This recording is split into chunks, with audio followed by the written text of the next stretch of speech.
Bonjour à tous et bienvenue dans cette nouvelle vidéo. Aujourd'hui nous allons parler d'une bataille qui est très importante lors de la Seconde Guerre mondiale. Il s'agit de la bataille de Berlin. Alors ce qu'il faut savoir dans un premier temps, c'est que la bataille de Berlin est la dernière bataille terrestre en Europe. Malgré son importance, elle est en réalité peu connue. La plupart des gens, et peut-être vous, savent que la guerre se termine le 8 mai. Mais peu de gens savent ce qui s'est réellement passé.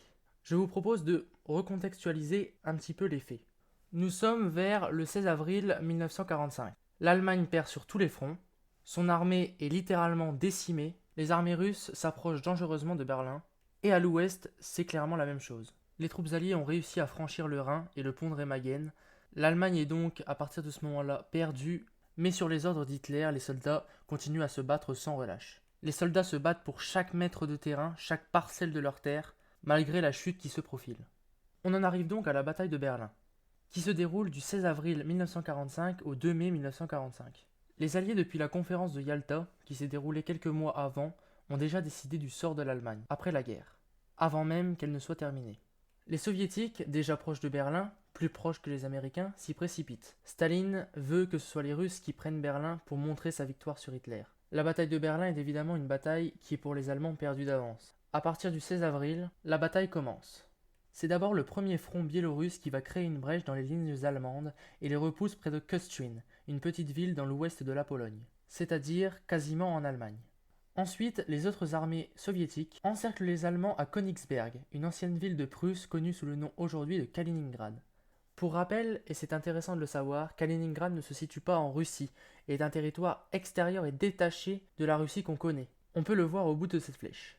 La première armée ukrainienne, elle, sera une des premières à passer et atteindra les frontières de la Tchécoslovaquie à la fin du mois de mars. À ce moment-là, l'armée russe est à environ 90 km de la capitale du Troisième Reich. L'armée du SS Heinrich Himmler est aussi repoussée par l'armée rouge. Donc c'est à ce moment-là que la bataille de Berlin a vraiment commencé. Pour atteindre la ville, les Russes doivent escalader les monts de Zilo et conquérir Kostrin, qui leur permettrait d'attaquer Berlin directement par le nord. Le premier front biélorusse s'y attaque. Il est d'ailleurs dirigé par le général Zhukov, qui avait aussi repoussé les Allemands à Stalingrad. Le plan des Soviétiques comprenait trois grandes phases. La première était de briser la principale ligne de défense allemande sur l'Oder, qui s'est déroulée entre le 16 et le 18 avril. La deuxième visait à encercler directement Berlin, puis la troisième à détruire les dernières défenses et conquérir la ville. Les Allemands sont peu nombreux, mais ils sont déterminés à se battre jusqu'au bout. Ils ont d'ailleurs le soutien du Volkssturm, principalement des vieillards, des vétérans de 14-18. Toutes leurs dernières armes sont réquisitionnées pour se battre. Hitler pense d'ailleurs que ces armées sont encore en état de combattre. En réalité non, ce ne sont plus que des petites troupes de soldats qui étaient avant de grandes armées. Les Allemands se battent sans relâche à Zilo pour protéger Berlin. L'efficacité des Allemands et de leurs troupes leur permet de tuer plus de 30 000 soviétiques rien qu'à la mi-journée du 16 avril. Mais l'efficacité ne prime donc pas sur la quantité, le nombre de Russes étant bien supérieur aux Allemands, ils parviennent finalement à forcer le passage. Les Russes atteignent enfin Berlin. Hitler continue d'espérer que le général Henrici repousse les soviétiques. Mais le général Henrici n'est pas fou. Étant au contact de ses troupes, il sait que tous les espoirs sont perdus. Il fera tout pour empêcher les soviétiques d'entrer dans la ville et les pousser à la contourner.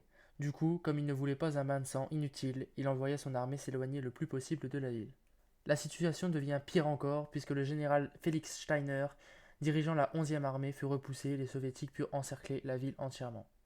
À partir du dimanche 22 avril, les soviétiques se battent dans les rues de Berlin. Les combats sont acharnés. Les bombardements soviétiques ont transformé la ville en un tas de décombres.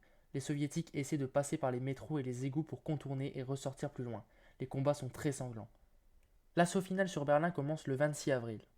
Les dernières défenses, les tours de la Flak, des énormes tours en béton dotées de défenses antiaériennes, sont censées protéger le bunker du Führer.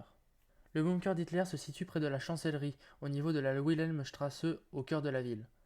Les défenses allemandes tombent une à une et le 30 avril 1945, Hitler se suicide dans son bunker avec sa femme Eva Braun. Le soir même, le combat final autour du Reichstag fait rage.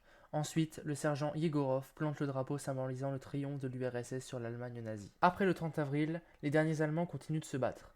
Après le suicide de Joseph Goebbels et sa femme, le 1er mai, le nouveau gouvernement allemand appelle à cesser le combat. C'est donc le 2 mai 1945 que les combats cessent, et Berlin est donc pacifié le 3 mai 1945.